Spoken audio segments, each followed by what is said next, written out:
शिफंग यान लियो को 500 साल की कल्टीवेशन देते हुए कहता है कि दोबारा हेवन पैलेस में मत आना, और यान लियो भी इसे ले लेता है और वहाँ से चला जाता है। वहाँ शुई की बात करी जाए तो वो हेवन की रानी के साथ थी, जो शुई को अपनी बहू बनाना चाहती थी, और इसी वजह से वो चिंता कर रही थी कि जिमी और शुभम के बीच क्या चल रहा है। लेकिन फिलहाल उन्हें जिमी से कोई खतरा महसूस नहीं होता है।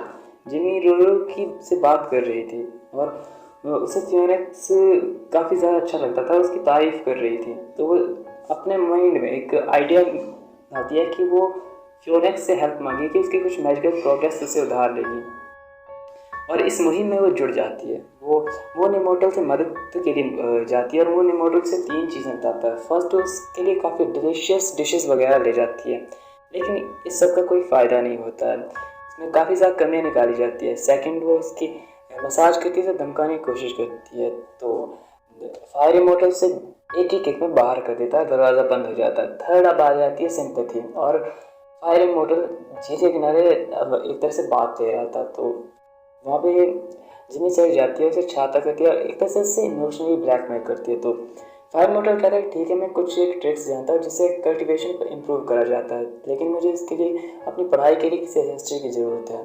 तो जिमी मान जाती है। नेक्स्ट में दिखाया जाता है, और रेड इमोर्टल की बात करी जाए तो वो चीफ फियोनी के साथ अलायंस क्रिएट करना चाहता था ताकि हेवन पैलेस के खिलाफ जंग छेड़ी जा सके, लेकिन चीफ फियोनी इस तरह के कन्फ्लिक्ट में फंसना नहीं चाहती थी। रेड इमोर्टल की लाख कोशिश करने के बाद भी चीफ फियोनी उसकी बात को नकार देती है। हमें नेक्स्ट जिमी का सीन दिखाया जाता है, जो कि फायर इमोर्टल के साथ थी। फायर इमोर्टल के सामने वो काफ़ी अजीब सा बिहेव कर रही थी। वो कहती है कि उसकी ब्रेस्ट का जो पार्ट है वो थोड़ा ज़्यादा बड़ा हो गया, उसे लगता है कि उसने काफ़ी ज़्यादा वेट गेन कर लिया है। और अब फायर इमोर्टल जो बात को बदलते हुए कहता है, क्या तुमने ब्रह्मा स्पेल याद कर लिया है? तो जिमी कहती है कि ठीक है, लेकिन वो लाख कोशिश करने के बाद भी उसे एक्सप्लेन नहीं कर पाती है। बाद में कहती है कि मैंने इसे याद कर लिया था, लेकिन थोड़ी नर्वस होने की वजह से मैं इसे ठीक से बोल नहीं पाई। फाइनली थक आकर फायर इमोर्टल उसे कुछ बुक्स देता है और कहता है इसे दोबारा से पढ़ो। अब जिमी उसे जाने लगती है, तो फायर इमोर्टल से रोकते हुए कहता है कि मेरे लिए टी कौन सर्व करेगा, और ये सारा काम भी उससे करवाया जाता है। नेक्स्ट दिखाया जाता है कि फायर इमोर्टल की ओर जा रही थी, तो रास्ते में से जिमी मिल जाती है, जिसके साथ वो काफ़ी ज़्यादा अच्छे बिहेव करती है, उसे खाने के लिए जादुई पिल्स भी देती है। जिमी उससे काफ़ी ज़्यादा इंटरेस्ट थी। वो जिमी से फायर इमोर्टल को खुश करने के कुछ तरीके पूछती है, तो जिमी कहती है कि मैं उसकी मदद करने के लिए रेडी हूँ। वो अब मून इमोर्टल से शुई के बारे में कुछ टिप्स लेने के लिए जाती है। नेक्स्ट में दिखाया जाता है शुई फायर इमोर्टल के पास जा रही थी। वहाँ फायर इमोर्टल को यानी ल्यूआनियन खबर देता है कि जो काले कपड़ों में आदमी उस दिन फियोनेक्स पर हमला करने वाला था, वो उसका संबंध शायद वाटर इमोर्टल से हो सकता है। लेकिन फायर इमोर्टल कहता है कि ल्यूआनियन को मेंशन तो काफ़ी टाइम पहले ही रिटायर हो चुका है, तो उसका इस मैटर से कैसा संबंध हो सकता है। इतने में पर शुई आ जाती है। शुई फायर इमोर्टल को कुछ स्वीट्स देती है। वो कहती है कि इसने स्पेशली इसने बनाया है, तो फायर इमोर्टल से टेस्ट करता है। अब वो टी सर्व करता है, लेकिन टी सर्व करने के लिए उसे जिमी की ज़रूरत थी, इसी जोर से जिमी को बेकारता है। जिमी वहाँ आ जाती है। अब शुई जिमी का काम करने लगती है, तो फायर इमोर्टल से टोकते हुए कहता है कि इसका काम इसे करने दो। इसके बाद शुई वहाँ से चल जाती है। जिमी उसे इशारा करती है कि तुम चिंता मत करो, मैं यहाँ पे हूँ। शुई के बनाए हुए पकवानों को देखकर जिमी के मुंह में पानी आने लगता है, तो बहाने से उन पकवानों को लेने की कोशिश करती है, तो फायर इमोर्टल से रोकता है। इसके बाद फायर इमोर्टल कुछ और कहना चाहता था, लेकिन जिमी बात को बदलते हुए कहती है कि मैं इन पकवानों को सही जगह पर रख दूंगी, और उन्हें लेकर वहाँ से भाग जाती है। नेक्स्ट हमें दिखाया जाता है एक मैरिज हाउस का सीन दिखाया जाता है, जहाँ पर सारी की सारी फेरीज फायर इमोर्टल को लेटर लिख कर आई थी। वो उन इमोर्टल से कहती हैं कि मैंने सुना आपके फायर इमोर्टल के साथ काफ़ी अच्छे रिलेशन है, तो क्या आप इन लेटर्स को फायर इमोर्टल को दे देंगे? तो उन इमोर्टल उन्हें ले लेता है। इसके बाद अब एक फेरी जिमी को एक लड़का समझ के उसे प्रपोज करने की कोशिश करने लगती है।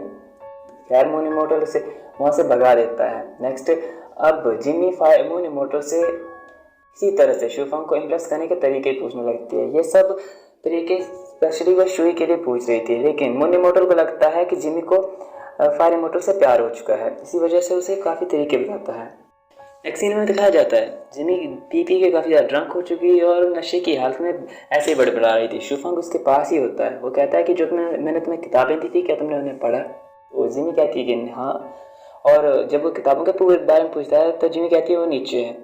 अब जैसे जिमी किताबें निकालती है, दरअसल उसने एक टेबल को बैलेंस करने के लिए रखी थी, तो किताबें निकालने के बाद टेबल अनबैलेंस हो जाता है और वो शुभम के ऊपर गिर जाती है। इतने में वहाँ पर मोनी मॉडल भी आ जाता है और एक दूसरे के ऊपर देखकर वो कहता है कि तुम लोग कैरी ऑन रहो, और वो वहाँ से चला जाता है। अब फायर मॉडल भी काफ़ी ज़्यादा एक तरह से शर्मिंदा हो जाता है। वो जिमी को वहाँ से भगाने की कोशिश करता है, लेकिन जिमी रोने लगती है। नेक्स्ट हमें दिखाया जाता है नाइट मॉडल का सीन। मुनी मॉडल उसके पाँव पे एक रेड धागा बांध देता है। इतने में दोनों में बात होने लगती है। मुनी मॉडल कहता है कि तुम काफ़ी ज़्यादा बदतमीज़ हो, कितना टाइम बाद हो गया तुम्हें मुझसे मिले हुए।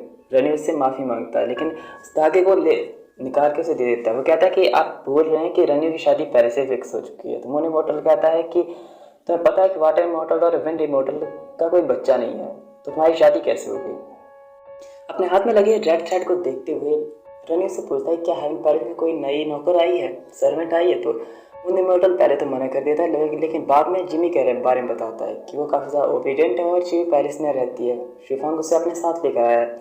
इसके बाद मुनी मॉडल वहाँ से चला जाता है और रनी अपने हाथ पे लगे थ्रेड को देखकर मुस्कुराता है। नेक्स्ट सीन में दिखाया जाता है चीफ योलान ने, जो कि फ्लोर रियल्म की एक चीफ में से एक थी, उसने रैट इमोटल्स के साथ एक तरह से संधि करने का डिसाइड कर लिया था ताकि वो अपनी पुरानी फ्लोर इमोटल का बदला ले सके, जिसकी वजह से उनकी मौत हुई थी। वो उससे काफ़ी ज़्यादा शर्मिंदा थी। नेक्स्ट में दिखाया जाता है जिमी की हालत बुरी हो चुकी थी। ट्रांसफॉर्मेशन स्पेल से फायर इमोटल कभी उसे तबला बना देता है, कभी बैठने के लिए कुर्सी बना देता है, और जिससे जिमी काफ़ी ज़्यादा बुली हो रही थी। जिमी परेशान होकर मून इमोटल के पास जाती है और कहती है कुछ दिनों तक मैरिज हाउस में रहने वाली है। तो अब मून इमोटल उसे एक सैनिकों की भर्ती के बारे में बताती है, तो जहाँ पर सैनिकों की भर्ती होने वाली थी और काफ़ी इंटरेस्टिंग है। तो जिमी को पहले तो अजीब सा लगता है, इसके बाद वो चली जाती है। वहाँ पर जाने के बाद जो लोग थे उनकी भाषा एक तरह से फायर इमोटल को समझ नहीं आ रही थी, क्योंकि वो लोअर इमोटल से थे। इसी वजह से जिमी की भाषा को बखूबी समझती थी। इसी वजह से अब जिमी एक तरह से दुभाषी का काम करती है। वो फायर इमोटल की बात को उन सैनिकों को समझाती है और सैनिकों की बात को फायर इमोटल को समझा रही थी, और जिसकी वजह से फायर इमोटल को सैनिकों की भर्ती करने में काफ़ी ज़्यादा आसानी हो जाती है। इसके बाद वो जिमी का शुक्रिया अदा करता है।